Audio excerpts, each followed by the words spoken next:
बच्चे आज का टॉपिक है block diagram of digital communication system. ठीक है जी, डिजिटल कम्युनिकेशन सिस्टम दी ब्लॉक डायग्राम डिस्कस करने तो पहला आपको पता होना चाहिए भी व्हाट इज कम्युनिकेशन। ठीक है जी, कम्युनिकेशन की है the process of transferring of information from one place to another place is called communication. ठीक है जी, मतलब ये है एक जगह तो दूजी जगह, ठीक है जी, इनफॉर्मेशन या डाटा ट्रांसफर दी प्रोसेस ਨੂੰ ਆਪਾਂ ਕੀ ਕਹਿੰਦੇ हैं कम्युनिकेशन। ठीक है, एग्जाम्पल की है मोबाइल कम्युनिकेशन है, सैटेलाइट कम्युनिकेशन है जी। ठीक है, एक ही है एग्जाम्पल है। तो नेक्स्ट ਹੁਣ ਆਪਾਂ ਡਿਸਕਸ ਕਰਾਂਗੇ ਜੋ ਕਮਿਊਨੀਕੇਸ਼ਨ ਕਰਨ ਲਈ ਸਿਸਟਮਸ ਯੂਜ਼ ਹੁੰਦੇ ਆ ਉਸ ਨੂੰ ਆਪਾਂ ਕੀ ਕਹਿੰਦੇ ਆ ਕਮਿਊਨੀਕੇਸ਼ਨ ਸਿਸਟਮ। ਠੀਕ ਹੈ ਜੀ, ਆਪਣੇ ਕੋਲ ਬੇਸਿਕਲੀ ਦੋ ਤਰ੍ਹਾਂ ਦਾ ਡਾਟਾ ਹੁੰਦਾ ਹੈ, ਡਿਜੀਟਲ ਡਾਟਾ ਜਾਂ ਐਨਾਲੌਗ ਡਾਟਾ। ਜੋ ਐਨਾਲੌਗ ਸਿਗਨਲਸ ਨੂੰ ਟ੍ਰਾਂਸਫਰ ਕਰਨ ਲਈ यूज होंदा है उसनू की कहने ਆਪਾਂ एनालॉग कम्युनिकेशन सिस्टम, और जो डिजिटल डाटा ਨੂੰ ट्रांसफर ਕਰਨ ਲਈ यूज ਹੁੰਦੇ ਆ ਉਹਨੂੰ ਕਹਿੰਦੇ ਆਪਾਂ डिजिटल कम्युनिकेशन सिस्टम। ठीक है जी, ਅੱਜ ਆਪਾਂ डिस्कस ਕਰਾਂਗੇ block diagram of digital communication system. ਤਾਂ ब्लॉक डायग्राम तीन चीज़ों से डिवाइड है। फर्स्ट चीज की है सोर्स, दूजी है मीडियम और चैनल, और थर्ड है डेस्टिनेशन। ठीक है जी, सोर्स की है जिथों अपन ने ट्रांसफर करना है डाटा। ठीक है जी, ते चैनल की है, मीडिया की है, choose they through by air या बाय वायर। ठीक है जी, और थर्ड चीज की है डेस्टिनेशन जिथे डाटा पहुंचना है। तो आप सब तो पहला डिस्कस करते हैं भी communication system they which source के उत्ते की ब्लॉक्स हैं। ठीक है जी, सब तो पहला ब्लॉक की है सोर्स इंफॉर्मेशन या इंफॉर्मेशन सोर्स। ठीक है जी, इंफॉर्मेशन सोर्स का की काम है। ठीक है, कुछ भी कम्युनिकेशन प्रोसैस ਨੂੰ ਸ਼ੁਰੂ ਕਰਨ ਲਈ मतलब कुछ भी ਆਪਾਂ ਨੂੰ ਸ਼ੁਰੂ ਕਰਨਾ है उस वास्ते ਆਪਾਂ ਨੂੰ ਕੀ ਚਾਹੀਦਾ ਹੋਏਗਾ, डाटा ਚਾਹੀਦਾ ਹੋਏਗਾ और इन्फॉर्मेशन ਚਾਹੀਦੀ ਹੋਏਗੀ जो ਆਪਾਂ ਨੇ ਕੀ ਕਰਨੀ है ट्रांसफर करनी है ओवर द कम्युनिकेशन सिस्टम। ਤਾਂ उस इन्फॉर्मेशन और डाटा ਉਹ ਆਪਾਂ ਨੂੰ ਕਿੱਥੋਂ ਮਿਲੇਗਾ, इन्फॉर्मेशन सोर्स ਤੋਂ। ਤਾਂ इन्फॉर्मेशन सोर्स की ਹੋਈ, जो इन्फॉर्मेशन सोर्स की है वो सोर्स जिसने ਆਪਾਂ ਨੂੰ डाटा प्रोवाइड करना है जो कि अपन ने ट्रांसफर करना है ओवर द कम्युनिकेशन सिस्टम। ठीक है जी, ये हुन जो इंफॉर्मेशन सोर्स है वो की हो सकती है डिजिटल सोर्स भी हो सकती है, वो एनालॉग सोर्स भी हो सकती है। ठीक है, आप हुन डिस्कस कर रहे हैं डिजिटल कम्युनिकेशन सिस्टम। ठीक है जी, तो एक चीज जो प्लस पॉइंट है डिजिटल कम्युनिकेशन सिस्टम यूज करने का वो है भी डिजिटल कम्युनिकेशन सिस्टम के ऊपर आप एनालॉग सिग्नल भी ट्रांसफर कर सकते हैं ते डिजिटल सिग्नल भी ट्रांसफर कर सकते हैं। तो जो डिजिटल कम्युनिकेशन सिस्टम है उसकी सोर्स इंफॉर्मेशन होएगी वो की होएगी, एनालॉग भी हो सकती है और डिजिटल सोर्स भी हो सकती है। ठीक है जी, हुन एनालॉग किमें हुई, एनालॉग की होएगी जो सोर्स आपां नूं वॉइस, ह्यूमन वॉइस एक ही है, एक एनालॉग सिग्नल है ऑडियो ये। ठीक है, ते डिजिटल की होया डाटा जनरेटेड फ्रॉम कंप्यूटर। ठीक है जी, both analogue and digital signal can be communicated over the digital communication system. ठीक है जी, अपन हुन सोर्स इंफॉर्मेशन समझ आ गई भी सोर्स इंफॉर्मेशन की है जो कि अपन इंफॉर्मेशन प्रोवाइड करेगा जो कि अपन ने कम्युनिकेशन चैनल, ठीक है, डिजिटल कम्युनिकेशन सिस्टम के ऊपर अपन की करना है, ट्रांसफर करना है। वैसे नैक्सट ब्लॉक है जी सोर्स इनकोडर। जिवें कि हुण अपन इस तो पहला पढ़िया है इन्फॉर्मेशन सोर्स, उसदे विच की पढ़िया सीगा भी डिजिटल कम्युनिकेशन सिस्टम है वो की करता है analog as well as digital, दोनों एनालॉग ते डिजिटल सिग्नल नूं की करता है ट्रांसफर करता है। ठीक है, over the digital communication system अपने पढ़िया सीगा। तो अपनी जिहड़ी इन्फॉर्मेशन सोर्स अपने पढ़ी सीगी वो दो तरह की हो सकती है, वो एनालॉग नेचर की भी हो सकती है और डिजिटल नेचर की भी हो सकती है। ठीक है जी, ते इस वास्ते जो सोर्स नेक्स्ट सोर्स इनकोडर का मेन पर्पस की है डाटा नू कंप्रेस करना। मेन पर्पस की है सोर्स इनकोडर का डाटा कंप्रेशन। डाटा कंप्रेशन की होएगा, डाटा कंप्रेशन का मतलब है जो भी अपना डिजिटल डाटा अपन इनपुट ते मिल रहा है सोर्स इनकोडर दी उसनू की करना, कंप्रेस करना। उस डाटे विचों रिडंडेंट जिहड़ा डाटा है, अननीडिड जो डाटा है जो अपन नू नहीं चाहिदा उसनू की करदा है वो रिमूव कर दिंदा है। तो सोर्स इनकोडर की करता है, रिमूव अननीडिड इन्फॉर्मेशन। हुण अननीडिड इन्फॉर्मेशन नू रिमूव करन नाल की होएगा ਸਿਸਟਮ ਡਾਟਾ ਰੇਟ ਕੀ ਹੋਏਗਾ, ਰਿਡਿਊਸ ਹੋਏਗਾ। ਉਸਦਾ ਕੀ ਬੈਨੀਫਿਟ ਹੈ, ਉਸਦਾ ਬੈਨੀਫਿਟ ਕੀ ਹੈ, ਜੋ ਕਿ ਬੈਂਡਵਿਡਥ ਰਿਕੁਆਇਰਮੈਂਟ ਆਪਣੀ ਕੀ ਹੋ ਜਾਏਗੀ, ਘੱਟ ਹੋ ਜਾਏਗੀ।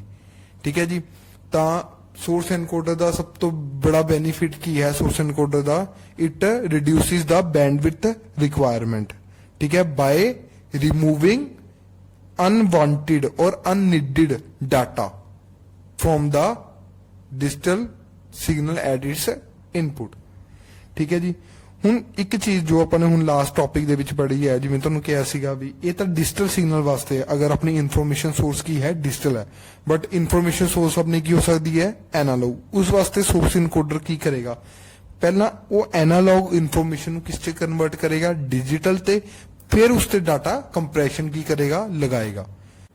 हाँ जी। नेक्स्ट बच्चे की है अपना सोर्स एनकोडिंग टेक्निक्स। ठीक है, different type of source encoding technique जो कि आप यूज करते हैं। ठीक है जी। वो केड़ी केड़ी हैं, अगर अपना सिग्नल एनालॉग है, फॉर एनालॉग सिग्नल की है पीसीएम है जी।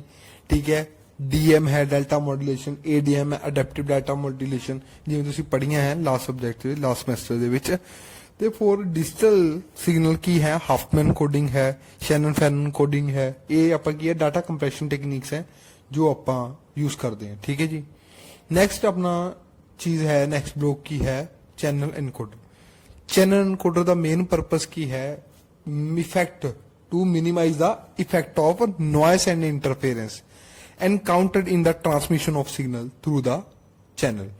की है बेसिकली मतलब जो भी सिग्नल ट्रैवल करता है चैनल के थ्रू, उत्थे की है, नॉइस है। नॉइस की होंगी है, अनवांटेड सिग्नल्स है जो कि की है अपने सिग्नल नू, जो अपना इन्फॉर्मेशन ओरिजिनल सिग्नल है, इन्फॉर्मेशन सिग्नल नू की करनगे, इफेक्ट करनगे, इंटरफेयर करनगे, जिस करके की है आउटपुट ते जो अपना सिग्नल मिलेगा वो एग्जैक्टली सेम नहीं होएगा जो अपन ने सेंड किया सी। ठीक है, मतलब की है जो आप ट्रांसमिट करांगे ओवर द चैनल सिग्नल नू दा वो सिग्नल जो ओरिजिनल सिग्नल सीगा ਉਹਦੇ ਵਿੱਚ ਕੁਝ ਨਾ ਕੁਝ ਐਰਰਸ ਆ ਜਾਣਗੇ। ਉਹ ਕਿਉਂ ਆਣਗੇ, ਜੋ ਚੈਨਲ ਦੇ ਵਿੱਚ ਅਨਵਾਂਟਿਡ ਸਿਗਨਲ ਸੀਗੇ ਜੋ ਕਿ ਨੋਇਸ ਸੀਗੇ, ਉਸ ਕਾਰਨ ਕੀ ਹੋਏਗਾ, ਉਹਦੇ ਵਿੱਚ ਕੀ ਆਣਗੇ, ਐਰਰਸ ਆਣਗੇ। ਤਾਂ ਆਊਟਪੁੱਟ ਤੇ ਆਪਾਂ ਨੂੰ ਜੋ ਸਿਗਨਲ ਸੀਗਾ ਉਹ ਸੇਮ ਨਹੀਂ ਮਿਲੇਗਾ ਜੋ ਆਪਾਂ ਨੇ ਸੈਂਡ ਕੀਤਾ ਸੀਗਾ। ਠੀਕ ਹੈ, ਹੁਣ ਇਸ ਚੀਜ਼ ਨੂੰ ਰਿਮੂਵ, ਉਹ ਐਰਰਸ ਨੂੰ ਰਿਮੂਵ ਕਿਵੇਂ ਕਰਾਂਗੇ, ਉਸ ਵਾਸਤੇ ਆਪਾਂ ਕੀ ਯੂਜ਼ ਕਰਦੇ ਹਾਂ, ਚੈਨਲ एनकोडर। चैनल एनकोडर का काम की है, चैनल एनकोडर की करेगा, कुछ रिडक्टेंट डाटा, कुछ बिट्स की करेगा, ऐड कर देगा इन द डिजिटल सिग्नल। अपना ओरिजिनल जो डिजिटल सिग्नल है ਉਹਦੇ ਵਿੱਚ ਕੀ करेगा, कुछ बिट्स की कर देगा, ऐड कर देगा। वो जो बिट्स ऐड होणगियां वो किस, उसका पर्पस की होएगा, अगर आउटपुट ते कोई एरर आएगी, अगर डेस्टिनेशन ते कोई उस सिग्नल दे विच एरर आएगी तो उस सिग्नल दी एरर की होएगी, डिटेक्ट हो जाएगी, रिमूव भी हो जाएगी। ठीक है जी। ਤਾਂ ਕੀ ਕੰਮ ਹੈ, to detect and remove the errors. ਤਾਂ ਆਪਾਂ ਕੀ ਯੂਜ਼ ਕਰਦੇ ਹਾਂ, channel ਐਨਕੋਡਰ।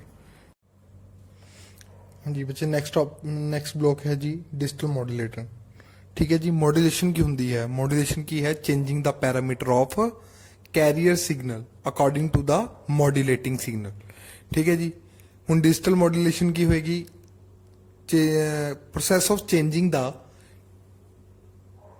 Parameters of carrier signal according to the digital data.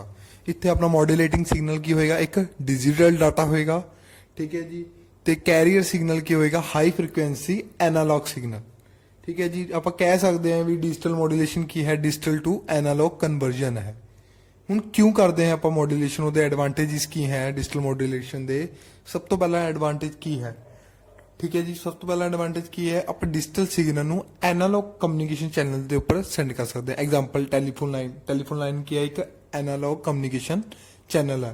ਹੁਣ अपना डिजिटल डाटा है, कंप्यूटर ਦੀ जो आउटपुट है अपना डिजिटल डाटा है, कोई भी कह लो भी एग्जांपल, उस डाटा ਨੂੰ अगर ਆਪਾਂ ਨੇ ਕੀ कहना है, एनालॉग कम्युनिकेशन चैनल ਦੇ टेलीफोन लाइन ਤੇ अगर ट्रांसमिट करना है तो ਉਹਨੂੰ ਕੀ करना पड़ेगा, मॉड्यूलेट।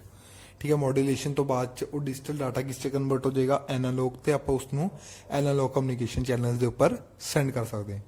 नेक्स्ट की है हाई स्पीड है जी, हाई स्पीड ट्रांसमिशन। थर्ड मतलब कह लो भी थर्ड एडवांटेज की है, हाई इंफॉर्मेशन कैपेसिटी। ठीक है, इसलिए आप की करते हैं मॉड्यूलेशन। ठीक है, नेक्स्ट जो अपना पॉइंट है वो की है, नेक्स्ट जो ब्लॉक है वो की है चैनल। ਠੀਕ ਹੈ। ਚੈਨਲ ਕੀ ਹੈ, ਬੇਸਿਕਲੀ ਮੀਡੀਆ ਹੈ, ਫਿਜ਼ੀਕਲ ਮੀਡੀਆ ਹੈ ਜਿਸ ਦੇ ਉੱਪਰ ਆਪਾਂ ਮੋਡੂਲੇਟਿਡ ਸਿਗਨਲ ਹੈ ਜੋ ਆਪਾਂ ਨੇ ਮੋਡੂਲੇਟ ਕੀਤਾ ਹੈ, ਜੋ ਕਿ ਆਊਟਪੁੱਟ ਆਫ ਡਿਜੀਟਲ ਮੋਡੂਲੇਟਰ ਹੈ, ਉਸ ਨੂੰ ਆਪਾਂ ਕੀ ਕਰਾਂਗੇ, ਓਵਰ ਦਾ ਚੈਨਲ ਆਪਾਂ ਕੀ ਕਰ ਦਾਂਗੇ, ਟਰਾਂਸਮਿਟ ਕਰ ਦਾਂਗੇ। ਠੀਕ ਹੈ। ਆਪਣੇ ਚੈਨਲਸ ਕਿਹੜੇ ਕਿਹੜੇ ਹੋ ਸਕਦੇ ਆ, ਫਿਜ਼ੀਕਲ ਚੈਨਲਸ ਲਾਈਕ ਟੈਲੀਫੋਨ ਲਾइन होगी, ऑप्टिकल फाइबर होगी, कॉपर होगी। ठीक है। नैक्सट और की हो सकता है, एयर होगी। ये अपने की है चैनल है। ਹੁਣ ਨੈਕਸਟ ਆ ਗਿਆ ਜੀ, ਜਦੋਂ ਚੈਨਲ ਦੇ ਪਾਸ ਹੋ ਕੇ ਓਵਰ ਦਾ ਚੈਨਲ ਟਰੈਵਲ ਕਰਕੇ ਸਿਗਨਲ ਕਿੱਥੇ ਆਏਗਾ, ਰਿਸੀਵਰ ਐਂਡ ਤੇ ਡੈਸਟੀਨੇਸ਼ਨ ਤੇ। ਹੁਣ ਡੈਸਟੀਨੇਸ਼ਨ ਤੇ ਕੀ ਹੋਏਗਾ ਜੀ, ਸਭ ਤੋਂ ਪਹਿਲਾਂ ਚੀਜ਼ ਉਹ ਕੀ ਹੋਏਗਾ, ਰਿਸੀਵਡ ਜਿਹੜਾ ਸਿਗਨਲ ਹੋਏਗਾ ਉਹ ਕਿਸ ਕੋਲ ਜਾਏਗਾ, ਡੀ ਮੋਡੂਲੇਟਰ ਕੋਲ। ਹੁਣ ਡੀ ਮੋਡੂਲੇਟਰ ਦਾ ਪਰਪਸ ਕੀ ਹੈ, ਡੀਮੋਡੂਲੇਟਰ ਕੀ ਕਰਦਾ, ਜਸਟ ਆਪੋजिट टू द ਮੋਡੂਲੇਟਰ। ਉਹ ਕੀ ਕਰੇਗਾ, ਜੋ ਵੀ ਰਿਸੀਵਡ ਐਨਾਲੌਗ ਸਿਗਨਲ ਹੈ, ਜੋ ਵੀ ਰਿਸੀਵ ਹੋਇਆ ਹੈ, ਉਸ ਨੂੰ ਕੀ ਕਰ ਦੇਗਾ, डिजिटल डाटा ਦੇ ਵਿੱਚ ਕੀ ਕਰ ਦੇਗਾ, ਕਨਵਰਟ ਕਰ ਦੇਗਾ ਜੀ। ਠੀਕ ਹੈ। ਉਸ ਤੋਂ ਨੈਕਸਟ ਬਲੌਕ ਕੀ ਹੈ, ਡੈਸਟੀਨੇਸ਼ਨ ਤੇ ਚੈਨਲ ਡੀਕੋਡਰ। ਹੁਣ ਕੀ ਹੈ, ਚੈਨਲ ਡੀਕੋਡਰ ਦਾ ਕੰਮ ਕੀ ਹੈ, ਕੋਡਿੰਗ ਕੀ ਕੀਤੀ ਸੀ ਆਪਾਂ ਨੇ, ਚੈਨਲ ਕੋਡਰ ਤੋਂ ਜਸਟ ਆਪੋजिट ਹੈ। ਹੁਣ ਕੀ ਹੈ, ਚੈਨਲ ਡੀਕੋਡਰ ਕੀ ਕਰੇਗਾ, ਜੋ ਵੀ ਰਿਡਕਟੈਂਟ ਬਿਟ ਜੋ ਕਿ ਚੈਨਲ ਐਨਕੋਡਰ ਨੇ ਐਡ ਕੀਤੀ ਸੀ, ਉਹ ਐਡ ਕਿਉਂ ਕੀਤੀ ਸੀ, ਐਰਰ ਡਿਟੈਕਸ਼ਨ ਤੇ ਕਰੈਕਸ਼ਨ ਲਈ। ਹੁਣ ਕੀ ਕਰੇਗਾ, ਉਸ ਜੋ ਡਿਜੀਟਲ ਡਾਟਾ ਰਿਸੀਵ ਹੋਇਆ ਉਸ ਨੂੰ ਕੀ ਕਰੇਗਾ, ਉਸ ਦੇ ਵਿੱਚ ਰਿਡਕਟੈਂਟ ਬਿਟ ਯੂਜ਼ ਕਰਕੇ ਉਸ ਦੇ ਵਿੱਚ ਐਰਰ ਡਿਟੈਕਟ ਕਰੇਗਾ ਵੀ ਕਿਤੇ ਇਸ ਦੇ ਵਿੱਚ ਕੋਈ ਐਰਰ ਤਾਂ ਨਹੀਂ ਆ ਗਿਆ ਜਦੋਂ ਇਹ ਚੈਨਲ ਦੇ ਥਰੂ ਪਾਸ ਹੋ ਰਿਹਾ ਸੀਗਾ। ਅਗਰ ਕੋਈ ਐਰਰ ਹੈ ਉਸ ਨੂੰ ਡਿਟੈਕਟ ਕਰੇਗਾ, ਉਹਨੂੰ ਕਰੈਕਟ ਕਰੇਗਾ ਤੇ ਉਸ ਨੂੰ ਕੀ ਕਰ ਦੇਗਾ, ਤੇ ਰਿਡਕਟੈਂਟ ਡਾਟਾ ਨੂੰ ਜੋ ਐਕਸਟਰਾ ਬਿਟ ਜੋ ਐਡ ਕੀਤੀ ਸੀ ਉਸ ਨੂੰ ਰਿਮੂਵ ਕਰੇਗਾ। ਤਾਂ ओरिजिनल जो अपने को डिजिटल डाटा अपन ने सेंड करना सीगा वो अपन की मिल जाएगा, आउटपुट ते मिल जाएगा डिजिटल डिकोडर दी। ठीक है जी। हुण डिकोडर दी आउटपुट ते अपना की है, एक डिजिटल डाटा। हुण वो डिजिटल डाटा नूं आपां किस कोल भेजांगे, नैक्सट ब्लॉक की है, चैनल डिकोडर। चैनल डिकोडर दा काम जस्ट ऑपोजिट है किस दे, चैनल एनकोडर दे। ਹੁਣ ਚੈਨਲ ਡੀਕੋਡਰ ਕੀ ਕਰੇਗਾ, ਚੈਨਲ ਐਨਕੋਡਰ ਨੇ ਕੀ ਕੀਤਾ ਸੀਗਾ, ਜੋ ਐਨਾਲੌਗ ਸਿਗਨਲ ਹੈ, ओरिजिनल ਇਨਫੋਰਮੇਸ਼ਨ ਹੈ, ਠੀਕ ਹੈ, ਉਹ ਅਗਰ ਐਨਾਲੌਗ ਹੈ ਉਸ ਤੇ ਡਾਟਾ ਕੰਪਰੈਸ਼ਨ ਕਰਦਾ ਸੀਗਾ, ਐਨਾਲੌਗ ਟੂ ਡਿਜੀਟਲ ਕਨਵਰਜਨ ਕਰਦਾ ਸੀਗਾ। ਠੀਕ ਹੈ। ਰਿਡਕਟੈਂਸੀ ਰਿਮੂਵ ਕਰਦਾ ਸੀਗਾ ਤੇ ਬੈਂਡਵਿਡਥ ਨੂੰ ਕੀ ਕਰਦਾ ਸੀ, ਰਿਡਿਊਸ ਕਰਦਾ ਸੀਗਾ। ਹੁਣ ਸੋਰਸ ਡੀਕੋਡਰ ਕੀ ਕਰੇਗਾ, ਜਸਟ ਆਪੋजिट ਕਰੇਗਾ। ਉਹ ਕੀ ਕਰੇਗਾ, ਜੋ ਡਿਜੀਟਲ ਡਾਟਾ ਰਿਸੀਵ ਹੋਇਆ, ਠੀਕ ਹੈ, at the output of channel decoder, ਉਸ ਡਿਜੀਟਲ ਡਾਟਾ ਨੂੰ ਕੀ ਕਰੇਗਾ, ਐਨਾਲੌਗ ਸਿਗਨਲ ਦੇ ਵਿੱਚ ਕਨਵਰਟ ਕਰੇਗਾ ਔਰ ਡਿਜੀਟਲ ਸਿਗਨਲ ਦੇ ਵਿੱਚ ओरिजिनल ਜੋ ਆਪਣੀ ਇਨਫੋਰਮੇਸ਼ਨ ਸੀ ਆਪਾਂ ਨੇ ਟਰਾਂਸਮਿਟ ਕੀਤੀ ਸੀਗੀ ਉਸ ਦੇ ਵਿੱਚ ਉਹ ਕੀ ਕਰ ਦੇਗਾ, ਉਸ ਨੂੰ ਕਨਵਰਟ, ਤੇ ਆਪਾਂ ਨੂੰ ਜੋ ਆਪਾਂ ਨੇ ਸੈਂਡ ਕੀਤਾ ਸੀਗਾ ਆਲਮੋਸਟ ਐਗਜ਼ੈਕਟਲੀ ਆਪਾਂ ਨੂੰ ਐਟ ਆਊਟਪੁੱਟ ਆਪਾਂ ਨੂੰ ਮਿਲ ਜਾਏਗਾ। Thank you.